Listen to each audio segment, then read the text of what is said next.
Hello everyone, मैं हूं advocate Rahul Mishra और आज के वीडियो में हम लोग समझने की कोशिश करेंगे 498 ए की अगर एफआईआर आपके अगेंस्ट हो गई है, कब आपको जमानत करानी चाहिए इस कंडीशन में।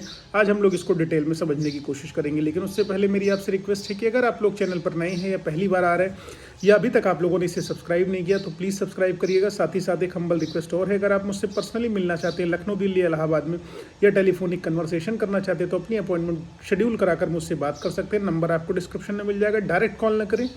जी हाँ, बात करने के लिए बिल्कुल लीगल एडवाइस के लिए फ़ीस एप्लीकेबल है। चलिए वीडियो हम लोग स्टार्ट करते हैं। देखिए, हमने एक वीडियो बना रखा हुआ था 41 सीआरपीसी के ऊपर। उसमें मैंने बताया हुआ था कि किन ऑफेंसेस में पुलिस इमीडिएटली अरेस्ट करेगी और किन ऑफेंसेस में पुलिस इमीडिएट अरेस्ट नहीं करेगी। वो आप लोग वीडियो डिटेल में देख लीजिएगा। हालांकि लेस देन 7 ईयर की पनिशमेंट जिस अपराध में होती है उसमें पुलिस इमीडिएटली अरेस्ट नहीं कर सकती है। ठीक है, सुप्रीम कोर्ट का एक लैंडमार्क जजमेंट भी आया था इस चीज़ पर, अर्नेस वर्सेस स्टेट ऑफ बिहार सन 2014 में आया था। इसमें अरेस्ट को लेकर बहुत सारी गाइडलाइन इशू करी गई थी कि किसी व्यक्ति को इमीडिएटली पुलिस के द्वारा अरेस्ट नहीं किया जाएगा जब उसने इस तरीके का अपराध करा हुआ है या उसके ऊपर आरोप लगा हुआ है जिसमें पनिशमेंट 7 साल या 7 साल से कम की है। तो 498 की अगर हम एफआईआर की बात करें तो 498 में 3 साल की पनिशमेंट है। 498 के साथ 323 लगती है, 504 लगती है, 506 लगती है, 3/4 DP एक्ट लगती है। 323 हल्की मारपीट के लिए 3 साल की पनिशमेंट है। 504, 506 गाली गलौज और धमकियाँ, 406 स्त्री धन रख लेने के लिए, 3/4 DP एक्ट दहेज प्रतिषेध अधिनियम। इन सारी धाराओं में जो पनिशमेंट मैक्सिमम पनिशमेंट है वो 3 साल की है। तो ऐसी कंडीशन में अरेस्ट इमीडिएटली किसमें होगी? जिसमें सज़ा होगी 7 साल की। तो पुलिस वाले इसमें आपको तुरंत अरेस्ट नहीं कर सकते हैं, इसलिए एफआईआर अगर रजिस्टर हो गई है तो इमीडिएटली आपको जमानत कराने की ज़रूरत नहीं है। होता दिक्कत लेकिन इसमें क्या है कि पुलिस वाले आपको इसमें एप्रीहेंशन देने लगते हैं कि हम गिरफ्तार कर लेंगे, तुम इन्वेस्टिगेशन में ज्वाइन करो। मतलब इतना हैरेसमेंट पुलिस कर देती है कि कहीं ना कहीं आपको प्रोटेक्शन सीख करनी पड़ जाती है। और वो रियलिटी भी है कि किताब में जो चीज़ें लिखी हैं उससे प्रैक्टिकल लाइफ कंप्लीटली डिफरेंट है, क्योंकि छोटी छोटी एफआईआर में पुलिस इतना टॉर्चर कर देती है लोगों को कि कोई लिमिट नहीं है। ठीक है, अब देखिए, मैंने बताया कि लेस देन 7 ईयर पनिशमेंट में आपको इमीडिएटली गिरफ्तारी का खतरा नहीं है, लेकिन खतरा कब है भी। अब वो खतरा किस कंडीशन में है? जब लगे कि कोई बंदा एक्सकॉन्ड कर सकता है, यानी कि भाग सकता है, या प्रॉपर्टी वगैरह अपनी एलिनेट करके यानी बेच करके यहाँ से भाग सकता है, इसलिए उसकी गिरफ्तारी संभव है, क्योंकि उसको दोबारा प्रेजेंट नहीं किया जा सकेगा। इसलिए पुलिस अपनी इस शक्ति का इस्तेमाल करती है और मिसयूज़ करती है कि तुम्हें गिरफ्तार करके हम जेल भेज देंगे, तुम इन्वेस्टिगेशन नहीं ज्वाइन कर रहे हो। ये दिखा देते हैं कि विटनेसेस को थ्रेट कर रहे हैं, गवाहों को धमका रहे हैं, अपोजिट पार्टी को धमका रहे हैं। तो इन सब कंडीशंस में अगर पुलिस आपको बिठाना चाहेगी तो बिठा देगी। जर्नली मैट्रिमोनियल विवाद में लड़के को दोषी मान लिया जाता है, लड़की को एकदम सती सावित्री। इसीलिए जो है इमीडिएटली जो है अरेस्ट करने की वो लोग कोशिश करते हैं और परेशान करने की कोशिश करते हैं, लेकिन इमीडिएट अरेस्ट नहीं कर सकते। अब इसमें क्या होता है कि आपके मन में जो गिरफ्तारी का डर है पहले वो निकाल दीजिए कि आपको 498 में इमीडिएट अरेस्ट नहीं होगा, 41A का नोटिस देना जरूरी होता है, लेकिन पुलिस नहीं देती है, वो भी प्रैक्टिकल बात है।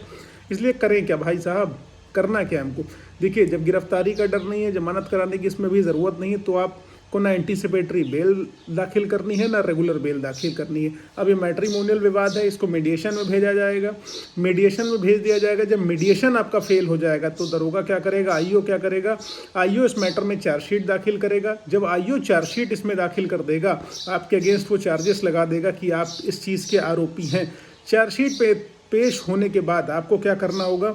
या तो कोर्ट में सरेंडर करना होगा, सरेंडर करने के लिए करके बेल लेनी होगी, रेगुलर बेल। अब जरूरी नहीं कि आपको रेगुलर बेल वहीं खड़े खड़े कभी मिल जाए, हो सकता है अंदर भी जाना पड़ जाए, पता चला आपने ग्रीवियस हर्ट करा हो, हैवी मारपीट करी हो, चोटें हो, मेडिकल हो, तो गिरफ्तारी का प्रोविज़न नहीं है। तो मतलब ये नहीं कि गिरफ्तारी नहीं हुई, गिरफ्तारी हो भी सकती है। या फिर चार्जशीट दाखिल कर दी, गिरफ्तारी हो गई मान लो, या तो आप जो है वहीं खड़े खड़े बेल कराओ अगर होने लायक है तो। नहीं तो दूसरी कंडीशन आपके पास क्या है कि आपको इसको 482 में चैलेंज करना है। जैसे ही एफआईआर हो, मैं तो कहूँगा एफआईआर की स्टेज पे इसको चैलेंज कर दो। एफआईआर अगर सक्सेसफुल आपकी क्वेश्चनिंग हो गई वहाँ पर तो सारा मैटर ही खत्म है, टंटा खत्म है। लेकिन अब मान लीजिए आपने इन्वेस्टिगेशन तक रुका, आपने चार्जशीट तक वेट किया, तो चार्जेस मत फ्रेम होने दीजिए, इमीडिएटली इसको क्वेश्चनिंग में मूव करिए। 482 सीआरपीसी में ऑनरेबल हाई कोर्ट आई है, और हाई कोर्ट मैंने देखा है बहुत सारी ऐसी हीनियस नेचर के जो मुकदमे हैं, हीनियस क्राइम हैं, उनमें भी चार्जशीट को क्वेश्चन करता हुआ देखता हूँ मैं। 304B तक की chargesheet honourable Allahabad high court ने क्वेश्चन करी है रिसेंटली।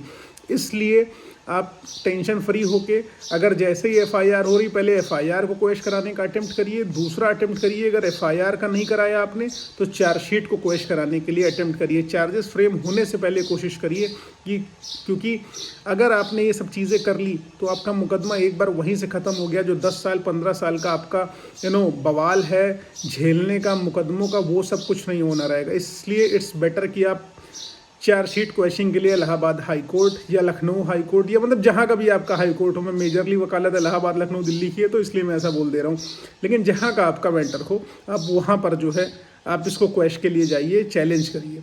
और सबसे बड़ी बात, अगर आपको देखिए पत्नी अगर इनिशियल स्टेज पर कोई मुकदमा नहीं हुआ, बस धमकियां देती कि सुसाइड करके मर जाऊंगी, झूठे केसेस में फंसा दूंगी, तो उस कंडीशन में सेक्शन 39 की इन्फॉर्मेटरी पिटीशन ऑनरेबल सीजीएम साहब के यहाँ जमा करा दीजिए और उसमें सारे फैक्ट और सर्कमस्टांसेस को स्टेट कर दीजिए।